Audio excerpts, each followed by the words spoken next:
Thank you very much. So I thought I'd present, given the general topic and orientation of the conference on formal philosophy, I thought I'd present basically an example of trying to apply formal methods to a very traditional area of philosophy. And it's the area is the area of the problem of change in a specific sense. And it's, I mean, we are well acquainted with applying formal methods, of course, in philosophy of logic, and increasingly so. And we saw an example of this, for example, in epistemology. But I think in applying formal methods in metaphysics is has been a less explored area of applications of formal methods. In particular, I mean, there is some more, for example, in trying to tackle metaphysical issues with formal Mariology, and it's the interesting stuff has been done on that. What I'd like to give you an example of today is an application of a different family of formal methods, namely those of non-classical logics. So I'll try to develop a philosophical position in a very traditional area of metaphysics by applying certain technical and conceptual tools from non-classical logics, in particular substructural logics.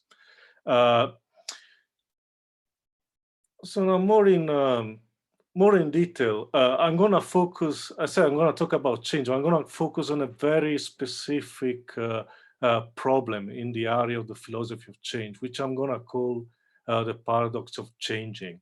So the first section of the talk, I'm simply going to set up the background and present you with what I'm going to call the paradox of changing. And once we have the problem on the table, my way of addressing it really relies on both formal and philosophical tools. They have developed originally in earlier work on the semantic paradoxes.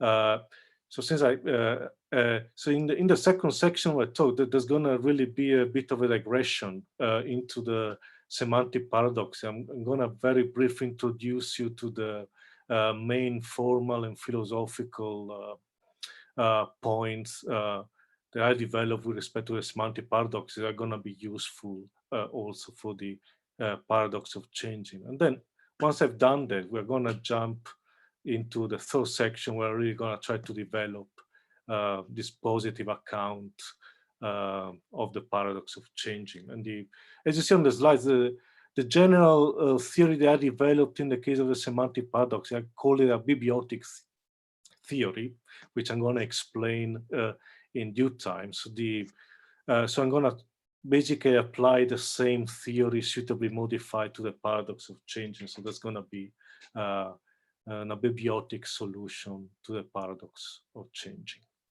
So that's roughly the plan of what I'm going to try to do today. So the problem of to set the mood. I mean, the problem of change is one of the most traditional problem, at least in Western philosophy. It's been there since its birth, basically, and it stayed on until today. So I like to open the presentation by offering a couple of quotes at the early age of Western philosophy from two of the great fathers of Western philosophy. I'm going to skip the Plato quote because it's fairly well known. I'm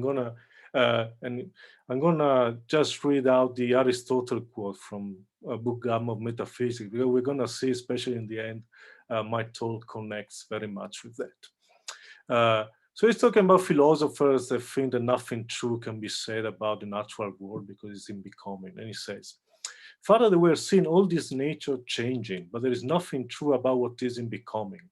It's indeed not possible to say anything true about what is through and through in becoming. In fact, from this assumption blossom the most extreme doctrine of those who have been mentioned, that is, that of those who profess to follow Heraclitus, and such as the one held by Cratylus, who ended up thinking that one should not say anything, but only move this finger, and rebuked Heraclitus for saying that it's not possible to step twice in the same river, for he himself thought that it's not possible even once. Okay, so I hope by the end of this talk is gonna prove quite inspiring. Okay, now let's go to the problem of change. So by change, I really mean becoming in general, and becoming, I mean every process by which something becomes something else, where something else can mean to acquire or lose certain properties, or more radically can mean to become a different thing, or become nothing, or become something in the first place. And of course, as I already mentioned, this phenomenon of change has been very much the focus of traditional contemporary metaphysics.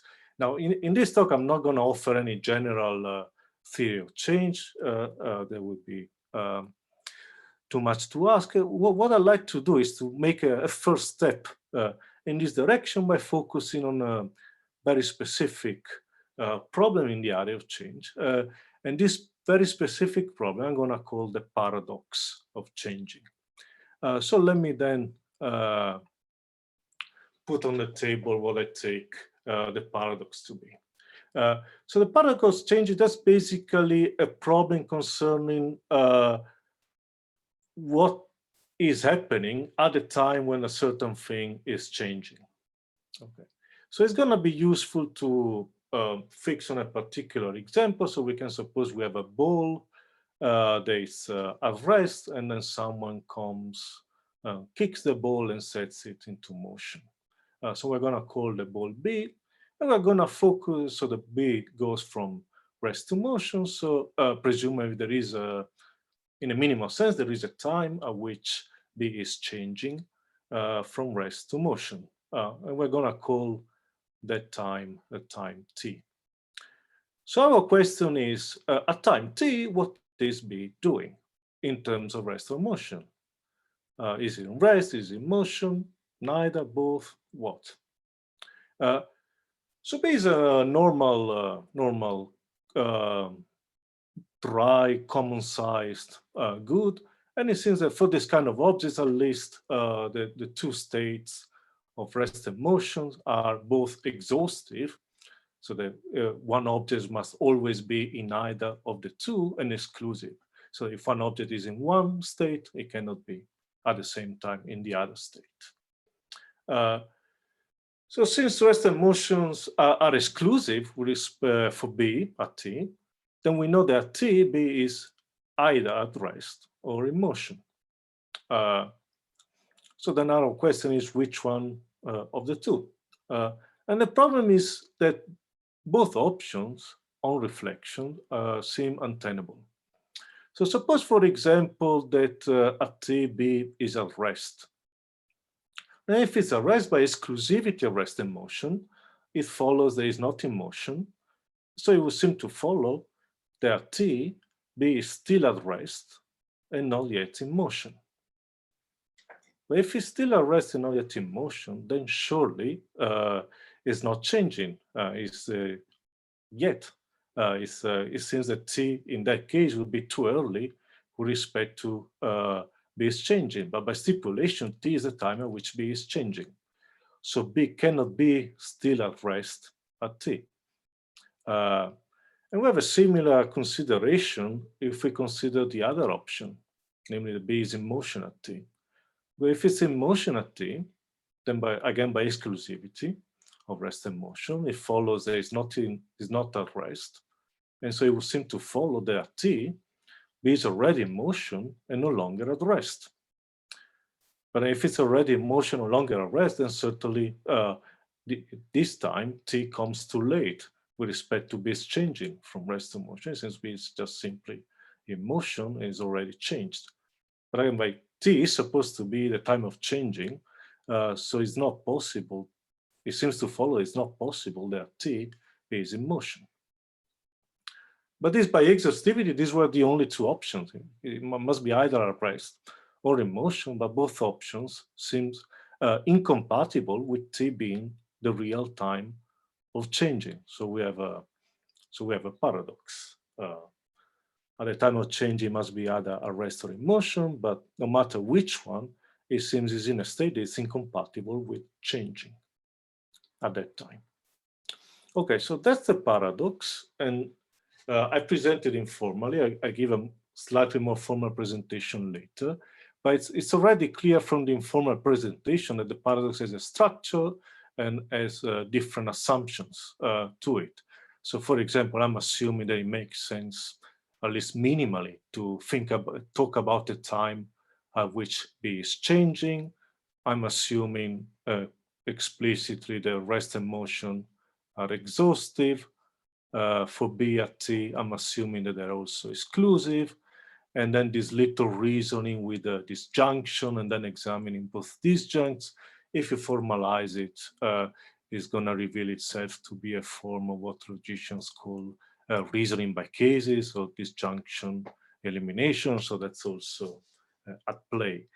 So we have all these substantial assumptions needed to run the paradox. And then, of course, one can try to solve the paradox by taking issue with any of these assumptions. And in a fuller version of the talk, I would, for example, I would consider attempts at blocking the paradox by rejecting any of the assumptions that I've explicitly mentioned. I mean, that are very interesting positions to be developed there.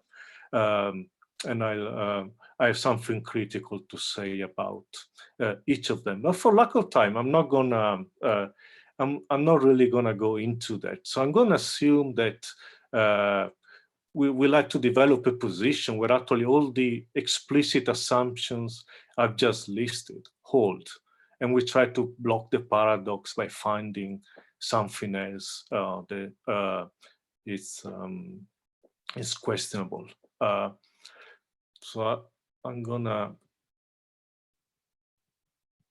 skip that. But my way of trying to find something else that is questionable in the paradox, as I've already mentioned, relies on this previous theory concerning the semantic paradoxes. So I beg your pardon for a little digression here to introduce you to the main things I like to say about the semantic paradoxes, because these are going to be essential then for developing my own approach to the paradox of change. So for the next 10 minutes, and I'm going to switch and talk a bit about the semantic paradoxes in the aspects that are going to be useful later.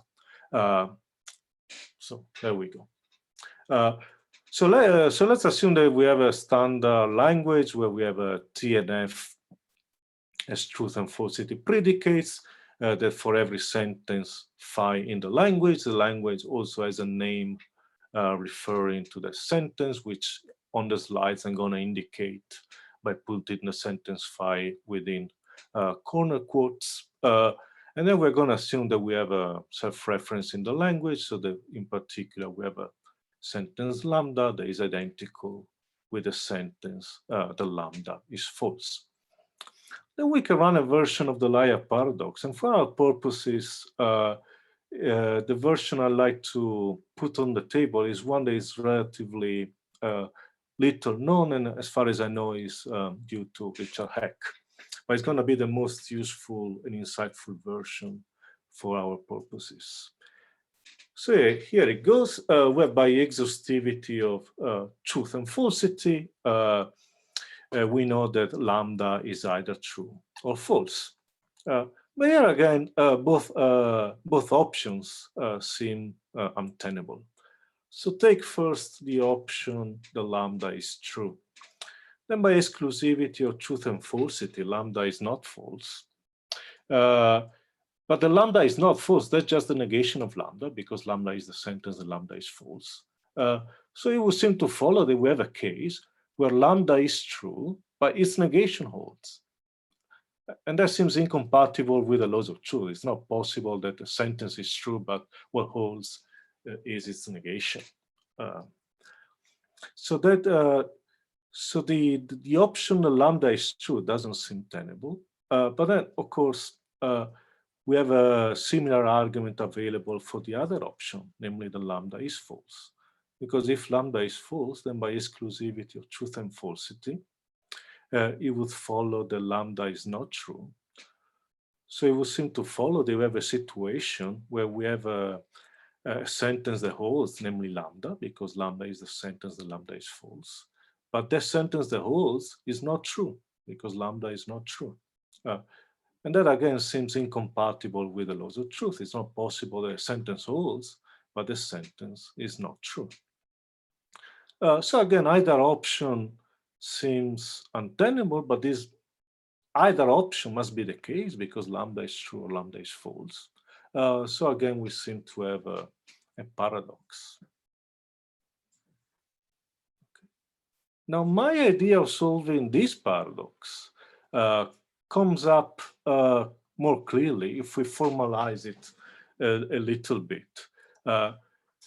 So we're starting with the assumption, for example, the lambda is true. And we see that by exclusivity of truth and falsity, that assumption entails the lambda is not false. And the lambda is not false, that's just not lambda by definition of lambda.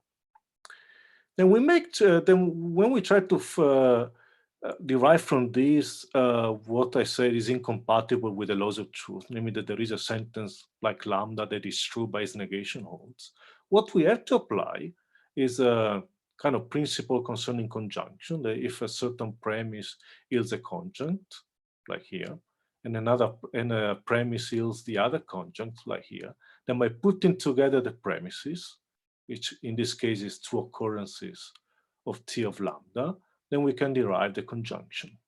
So that seems a sound principle concerning conjunction, but crucially, this only shows that the absurd thing for truth, namely the lambda is true by its negation holds, follows from the assumption that lambda is true taken twice. It doesn't show that the absurdity follows from the simple assumption that lambda is true. We can get that from what we have now if we contract these two occurrences of lambda true as a premise into one single occurrence. And of course, this kind of move, this contraction, is a valid principle of classical logic and many other non-classical logic. But my proposal is exactly to reject this principle, contraction, so that the absurdity, the lambda is true by its negation holds, can no longer be shown to follow from the assumption that lambda is true. So the assumption that lambda is true, if we reject contraction, remains consistent. It is not untenable. It's quite possible the lambda is true. No absurdity follows. Okay, and that basically solves this paradox. And by systematizing things, you can actually show that solves every standard semantic paradox. So that's why in my early work, I basically proposed to solve the semantic paradoxes by adopting a logic where the principle of contraction fails. So in the slides, I call this logic ICKT. And that's basically, for those of you who know it, that's basically multiplicative affine logic supplemented with principles for naive truth. To explain it a bit more, that's basically a logic where you have very classical rules for the logical operations. And what's non-classical is the structural profile of the logic. You do have the principle of reflexivity, which is indicated by I. You have the principle of commutativity indicated by C. You have the principle of monotonicity indicated by K. The structural principle that you have in classical logic, but you don't have in this logic, is precisely the principle of contraction. And actually, as I already mentioned, you can show that once you drop this principle, but keep all the other stuff I've been mentioning, you have a consistent system that can accommodate for the laws of naive truth. Okay, so that's at the from at the formal level. Because I mean, the semantic paradox are most of all a philosophical problem. So if we really want to give a solution to the paradox, it is not enough to postulate the contraction phase. One also needs to give a justification for why contraction phase, especially given that prima facie this contraction certainly has some plausibility. So it's if we want to give a proper solution, we must provide some justification for why contraction should fail in these cases. So it's here that I try to make my own proposal. I'm working within a framework where we assume the sentences express states of affairs, which in the slides I'm gonna abbreviate as SI. And if a state of affairs holds, then the sentence is true. If a state of affairs doesn't hold, then the sentence is not true. And I've been trying to explain or to justify failure of a sentence to contract in terms of the instability of the state of affairs expressed by the sentence. So what do I mean by instability of the state of affairs? So again, I must give a little bit more background. I like to work with a very broad pre-Humean notion of causation, which covers not just what Aristotle would call efficient natural causation, which is the kind of causation we are mostly familiar with and studied in the natural sciences, but just about every case where some facts determine some other facts to be the case. So the way I'm using the notion of causation is kind of similar to, if you're aware of it, the way people talk about grounding in contemporary metaphysical discussion. For example, one case of causation that wouldn't be natural causation would be to say that in Euclidean geometry, the fact that the fifth postulate holds causes the fact that for every triangle, the sum of its angles is 180 degrees. So this very general notion of causation applies not only to natural phenomena, but just about to every case of determination. And once we have this very general notion of causation, the definition of instability is straightforward. We say that the state of affairs is unstable, just in case its obtaining causes the obtaining of a state of affairs with which the former state of affairs doesn't obtain. So for example, to give you a very simple intuitive example, the state of affairs that the wood is burning is unstable because, for example, it causes the obtaining of the state of affairs that only ashes remain, but doesn't co-obtain with it. And by the time only ashes remain, there's no longer wood that is burning.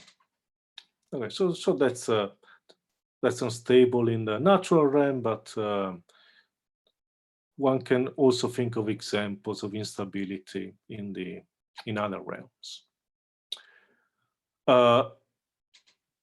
So why instability of the state of affairs expressed by a sentence should determine that the sentence fails to contract?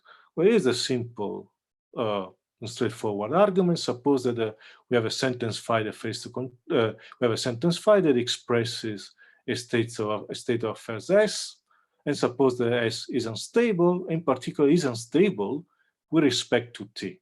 So S causes T, but doesn't co-obtain with T. And suppose further the T, in turn, is expressed by another sentence psi. Okay. So we have this setup.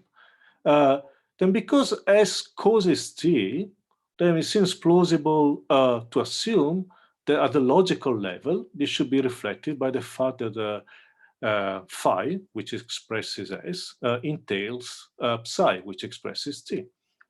But we shouldn't, from that, it shouldn't follow that phi also entails the conjunction phi and psi, because the conjunction phi and psi is exactly a combination of S and T, And we are stipulating in the example that S doesn't co-obtain with T. So phi shouldn't entail the conjunction because phi is possible, because S is possible.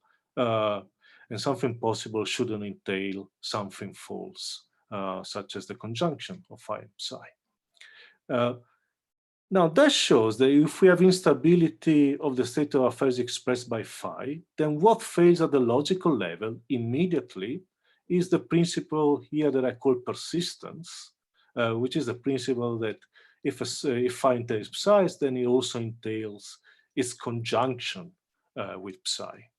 So that's a principle that the little argument I gave shows that fails once we have instability. But then since persistence fails, it's pretty immediate to see the contraction must also fail, at least given standard assumption of reflexivity of logical consequence and a certain version of the principle of adjunction we already saw. If we also have contraction, we would have persistence. So if contraposing, if instability causes the failure of persistence, then it also causes the failure of contraction. So that's a kind of metaphysical justification and making sense of the failure of contraction. So that was general. Now what remains to be done to vindicate our solution to the, or my solution to the liar paradox is to show that in the case of the liar sentence, we really have instability of the state of affairs expressed by the liar sentence. But this is pretty easy to see. Now in the slides, I adopt the notation of referring to the state of affairs expressed by a sentence phi by putting phi within up arrows. So that's the state of affairs phi. And then it's relatively common ground in the philosophy of truth that we have the following fundamental principle of causation, that for every phi, the state of affairs that phi causes the state of affairs that the sentence phi is true. For example, the fact that snow is white causes the fact that the sentence snow is white is true. But then we simply apply this principle to lambda, which is lambda is false. Then we get the lambda is false causes the lambda is true. But then of course, the lambda is false is incompatible with lambda is true. So it doesn't co-obtain with lambda is true. So that's your instability. Lambda is false causes the lambda is true, but doesn't co-obtain with it. So it's easy to vindicate the claim the state of affairs the lambda is false is unstable. We saw that if that's unstable, then lambda fails to contract. So we now have a philosophical justification for claiming that the liar sentence lambda fails to contract. And so we have a philosophical justification for blocking the liar paradox at the contraction step. So I'm gonna call, as I already said, I'm gonna call this kind of theory where we have a formal system where contraction fails, and this failure of contraction is justified at the metaphysical level in terms of instability. I'm going to call this package an abiotic theory. Abiotic from Greek, ancient Greek, means unstable. Okay, so it's a kind of instability theory of the semantic paradoxes. So that's basically all we need to know about the theory. And my idea now is to apply these ideas also in the case of the paradox of changing. Well, in fact, once you're familiar with and friendly to the framework of instability, if you think about the time of changing, it's kind of appealing to think that we have instability there as well. You go back to time t at which B is changing, then at t, it seems that the state of affairs, the B is at rest. If it obtains, it can only obtain if it's causing the state of affairs, the B is in motion. And of course, being at rest doesn't co-obtain with being at motion. So we would have instability at that time over the state of affairs, the B is at rest.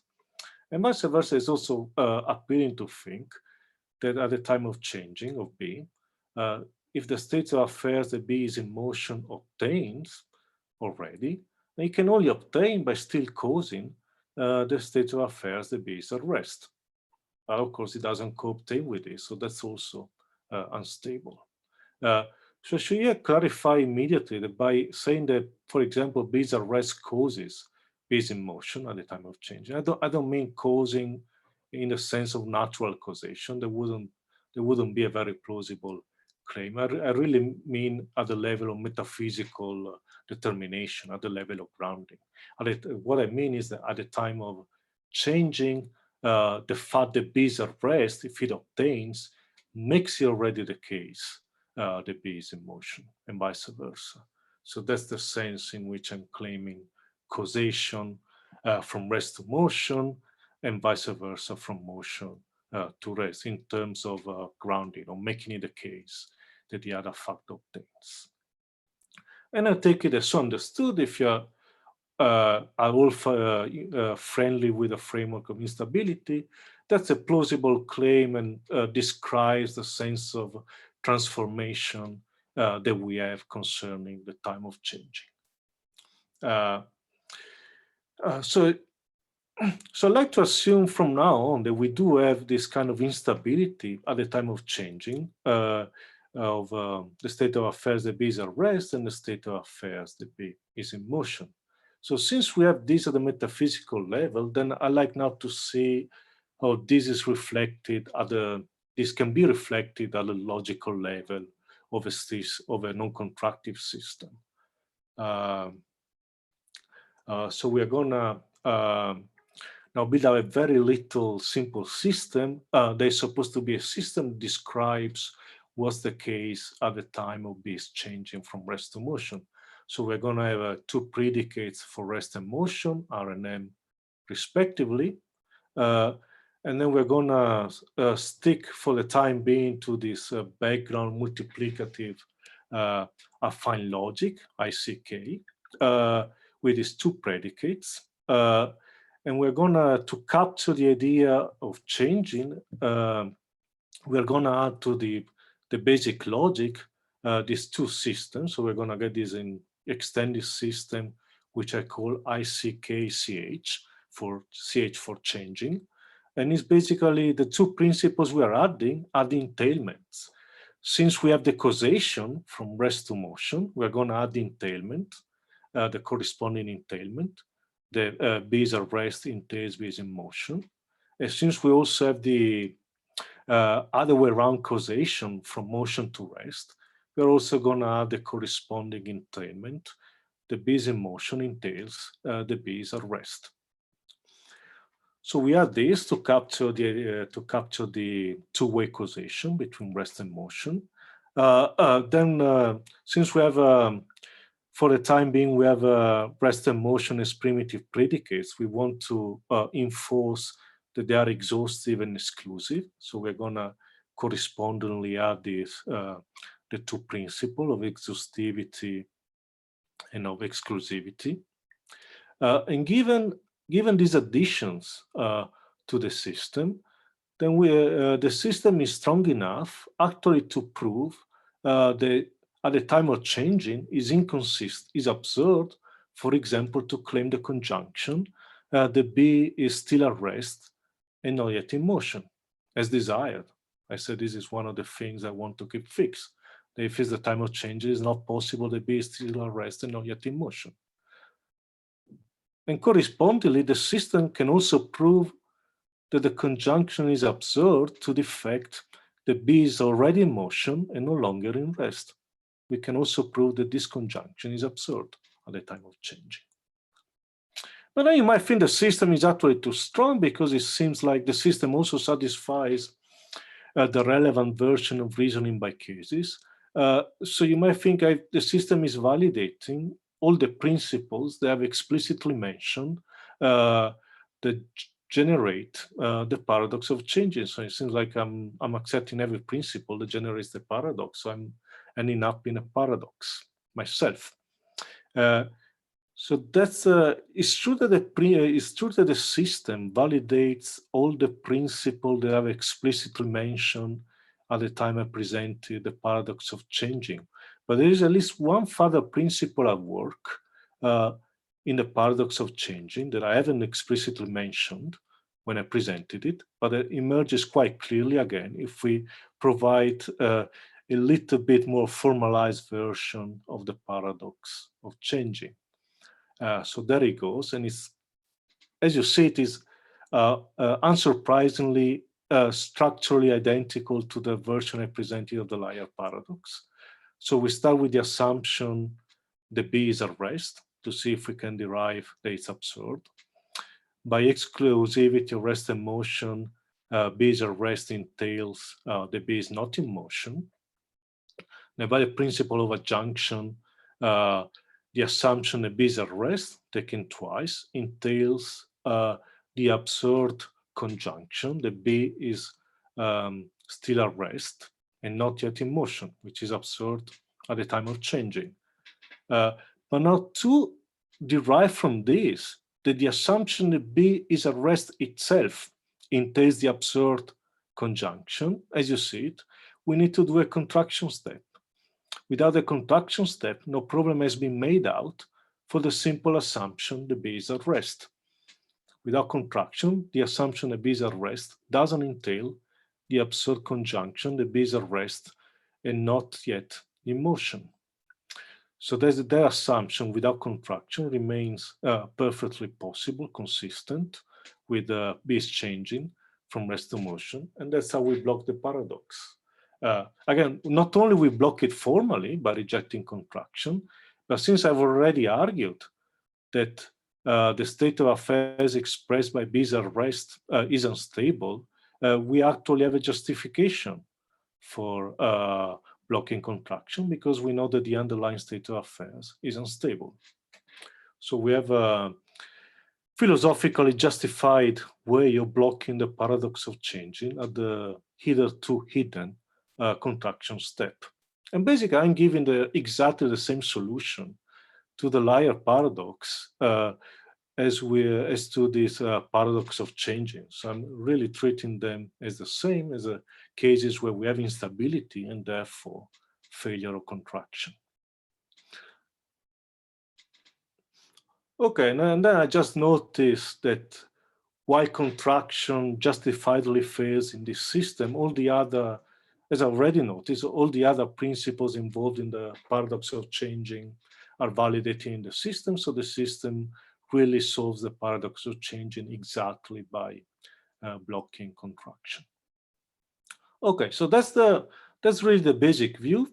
But now I'd like to close for the last 10 minutes or so by presenting what I regard as a very interesting extension of the view. Of course, there are lots of different directions in which this basic philosophical view could be extended, but I like to focus here on one direction of extension that strikes me as particularly interesting and rich.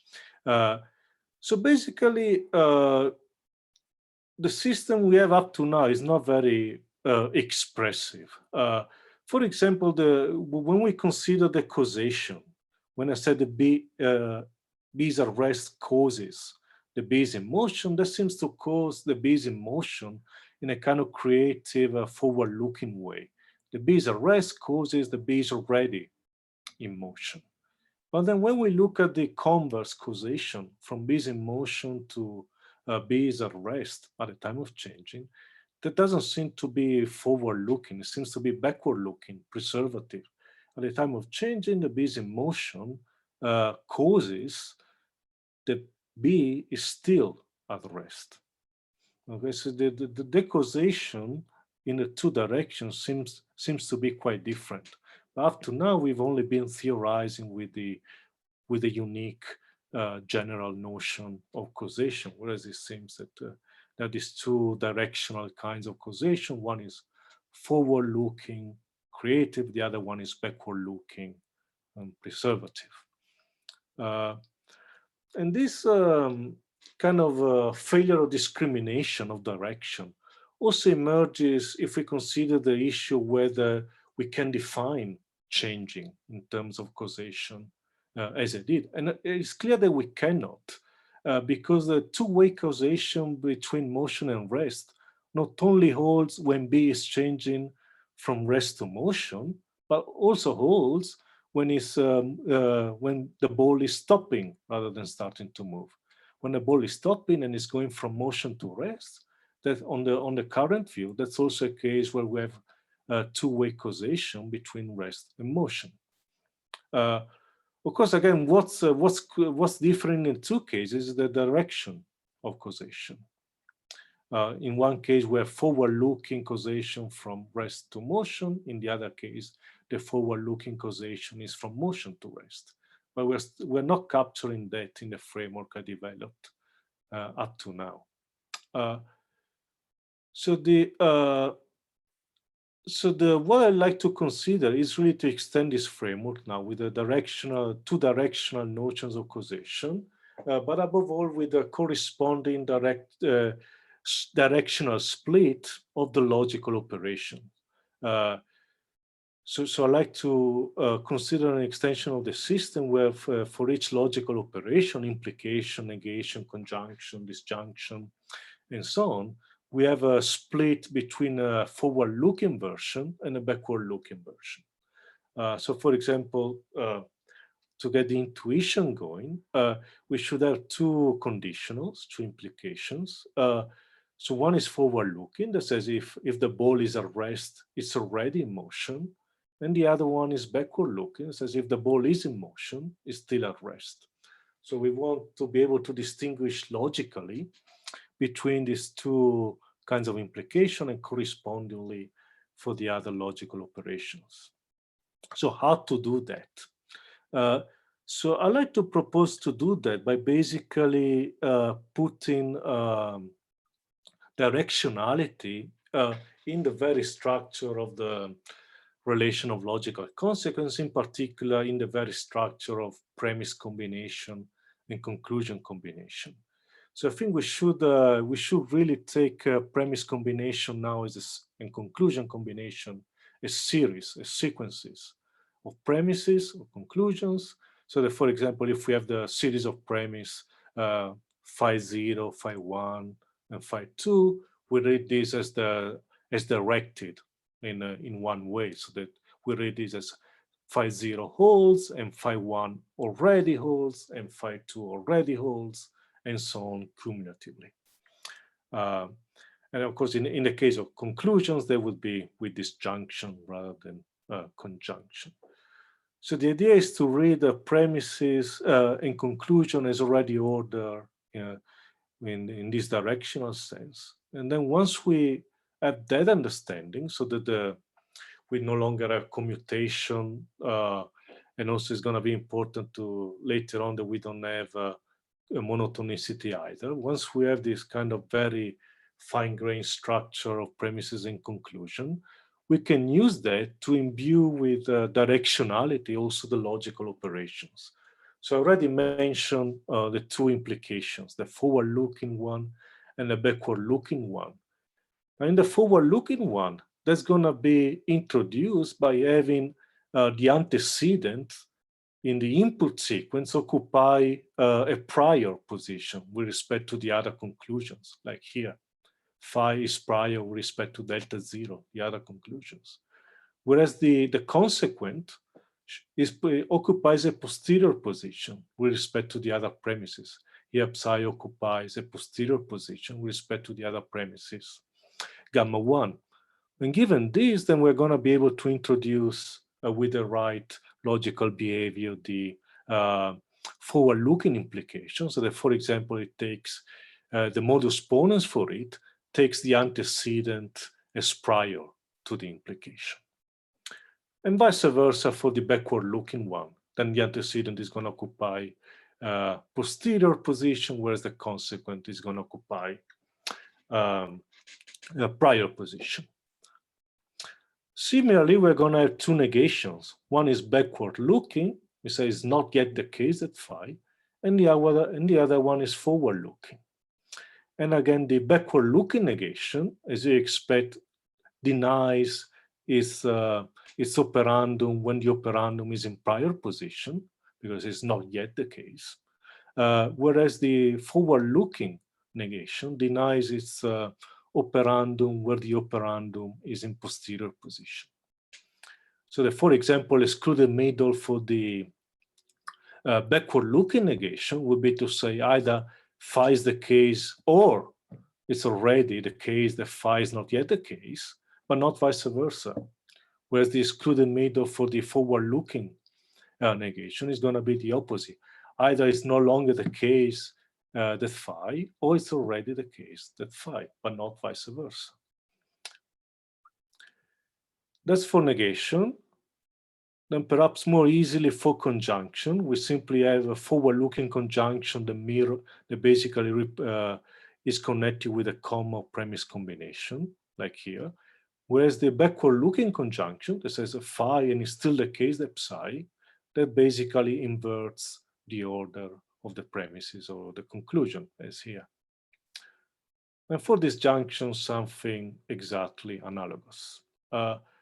It's also interesting to note that in spite of the fact that the non-commutative framework is very sensitive, we can still also introduce an extensional notion of conjunction, like that basically doesn't discriminate in order between its two conjuncts.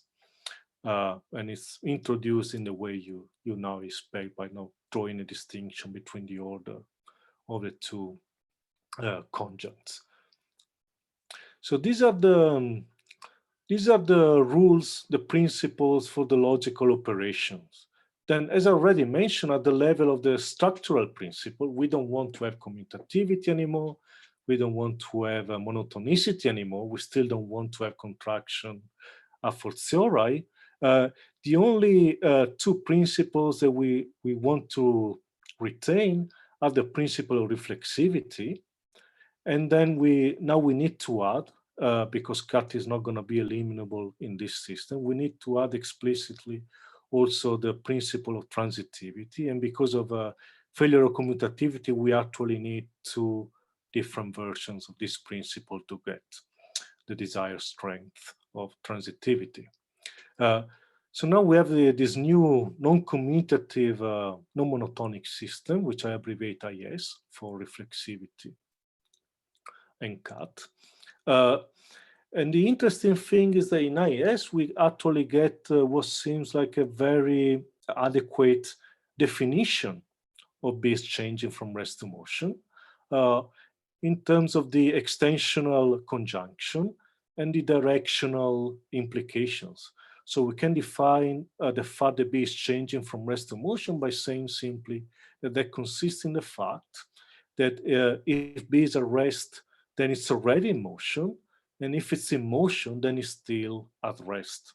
And that's going to discriminate between changing from rest to motion and changing vice versa from motion to rest as desired.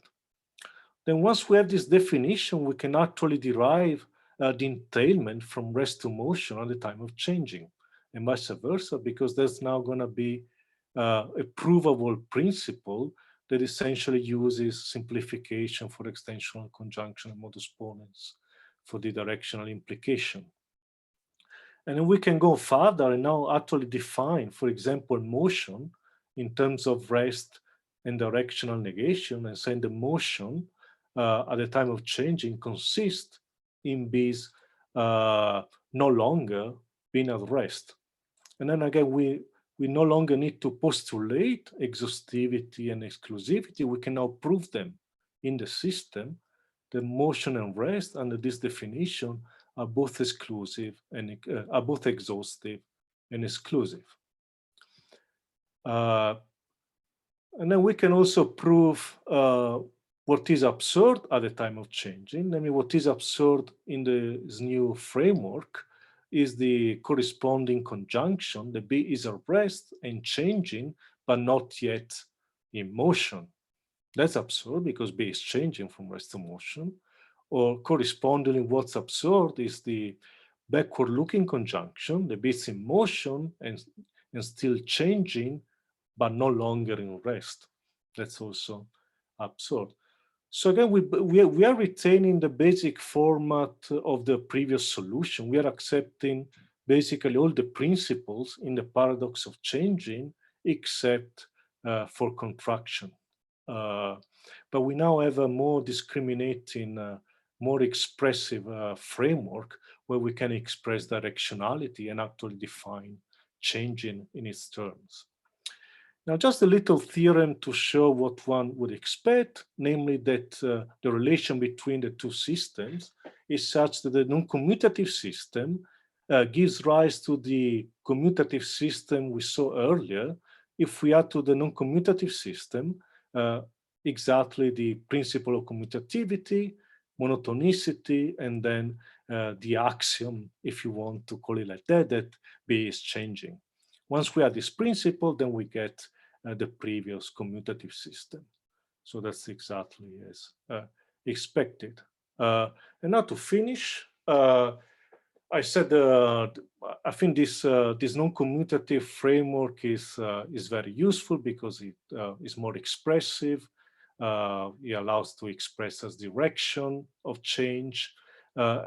And I like to close by mentioning another respect in which this non-commutative system is expressively very interesting. Namely, it allows us to describe more accurately what's the case at the time of changing. We saw at the beginning of the quote from Aristotle that Cratylus thought he could only move his finger to indicate something true about changing. Now we can do better and actually say something in the language about what's the case when B is changing. We can actually describe in the language it's changing. And how do we describe it? Well, precisely we use the directional conjunction. We can say that at the time of changing, what's the case is that B is changing, and B is at rest, and it's already changing, and it's already in motion. Or conversely, we can say that at the time of changing, B is in motion and still changing and still at rest. And then that gives an adequate and full description of what's the case at the time of changing. Notice, interestingly, that's where failure of monotonicity is crucial, that this directional conjunction doesn't entail its conjuncts. So in particular, when we describe change, we're not committed to be simply being at rest, and we're not committed to be simply being in motion, which would be disastrous, because if we were committed to both, then we would be committed to two incompatible statements, namely the B is at rest and the B is in motion.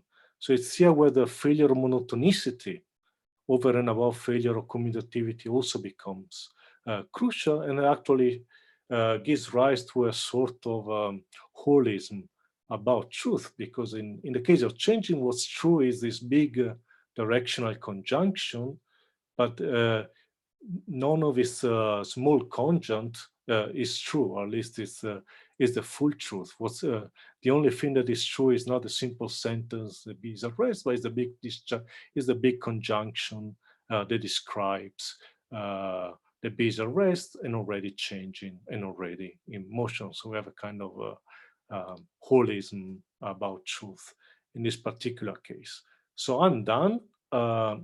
I'd just like to close by showing you a picture of a statue of a famous Roman god that interestingly doesn't have any corresponding analog in Greek mythology. Is Janos, is the god of change, and it's usually represented exactly as being two-faced, with one face, the old face, looking backwards into the past, and the young face looking forward into the future. And hopefully, once you've seen the formal development that I made, this feature of Janos becomes more understandable also from a contemporary point of view. And I finish here. Thank you very much. Thank you very much. It's time for questions. Please send a message question to our chat.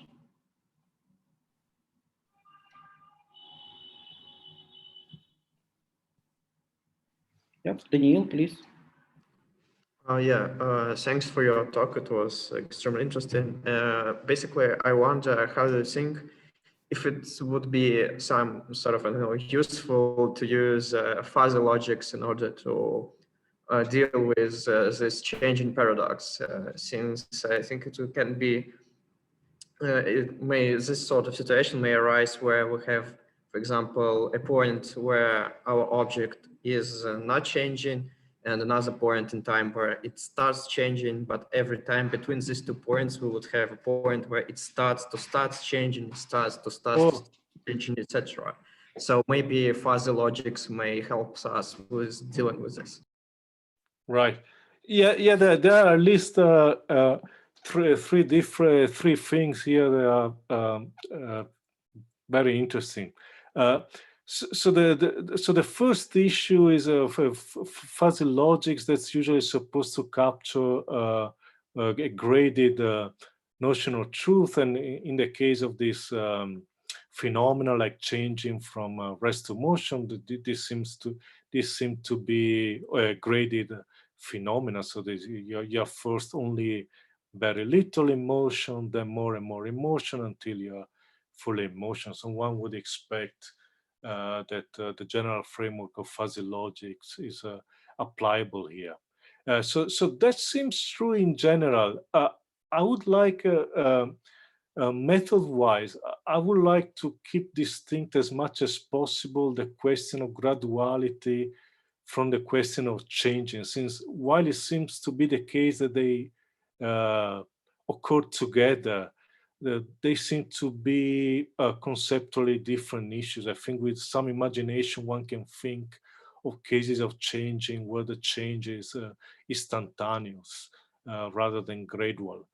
So I do recognize the connection, that as a matter of fact, there is a correlation with graduality, but I think conceptually the issue of graduality strikes me as distinct from the issue of the time of changing. So in that respect, I like to keep them, at least from the start, separate. Then of course the full treatment should merge the two things together, because they seem to correlate in interesting ways, but it seems to be two different elements in an overall phenomenon. So that's the first thing. The second thing is to forgetting now a bit about the idea of graduality, is to use some fuzzy logic to further explore, for example, the non-commutative system I presented, because we can have fuzzy logics with the basic operation is non-commutative, non-contractive, non-monotonic, and so on. And that's an interesting suggestion, and it goes into the more general issue about how to give a semantics that is sounded complete for the principle, for the formal logic that I provide, and it's something that I'm thinking about, but I have nothing fully developed at this moment. But it's certainly a very important direction in which to take this work further. Then the last thing you mentioned, the more philosophical, is about this higher iteration of change. So yeah, it seems like just as we should recognize change from rest to motion, we should also recognize change from not changing to changing. We call this second order change, but then we should also recognize change from lack of second order change to presence of second order change, and so on up the hierarchy. And that's also an open, this time an open philosophical problem. It's not clear to me is desirable to have this hierarchy, at least if these changes are really different from one another. I'm a bit suspicious that that's going to lead into a regress that is vicious rather than virtuous. So what one ideally would like to have is some sort of collapse, so the higher order changes become equivalent with lower order changes. But I'm not sure that the system I've developed up to now actually is strong enough to prove collapse, or whether it's weak enough so as to allow for non-equivalent non-terminating level of higher order changes. It's something that I still need to explore further, and I have no view about, but it's definitely some of the pressing issues in this problem. For example, Graham Priest has developed a dialectic, paraconsistent approach to change, and has argued that one of the virtues of his approach is exactly that you have this sort of collapse of higher order changes into first order change. And it's not clear exactly how the view I'm presenting, which stance the view I'm presenting takes on this issue. Is something I definitely need to, or some of you needs to investigate further. Thanks a lot.